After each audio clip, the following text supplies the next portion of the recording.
আর্জেন্টিনার 2022 বিশ্বকাপ জয়ে যে কয়েকজন ফুটবলারের গুরুত্বপূর্ণ অবদান ছিল তাদের একজন এমিলিয়ানো মার্টিনেজ। ফাইনাল ম্যাচেও গ্লাভস হাতে গোলবারের সামনে দুর্দান্ত পারফর্ম করেছেন তিনি। দলকে শিরোপা জেতানোর পাশাপাশি বিশ্বকাপের সেরা গোলকিপারের পুরস্কারও জেতেন তিনি। বয়স আর পারফরমেন্স বিবেচনায় বলা যায় আরও বেশ কিছুদিন তাকে আর্জেন্টিনা জার্সিতে দেখা যাবে। এবার তিনি নিজেই জানালেন তার আন্তর্জাতিক ক্যারিয়ার নির্ভর করছে দলের সাফল্যের ওপর। আর্জেন্টিনা জার্সিতে আর একটি বিশ্বকাপ জিততে পারলে অবসর নেবেন তিনি। এক সাক্ষাৎকারে মার্টিনেজ বলেন, আমরা যদি টানা দুটি বিশ্বকাপ জিততে পারি তাহলে আমি জাতীয় দল থেকে অবসর নিয়ে নেব।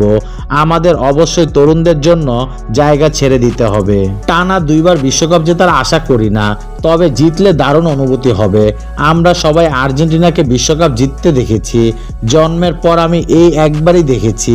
7 বছরের বাচ্চাও জানে তারা কি দেখেছে। আমরা আরও একটি বিশ্বকাপ জিতলে খুশি হব এবং উদযাপন করব, কিন্তু আগেরটার মতো কিছুতেই হবে না।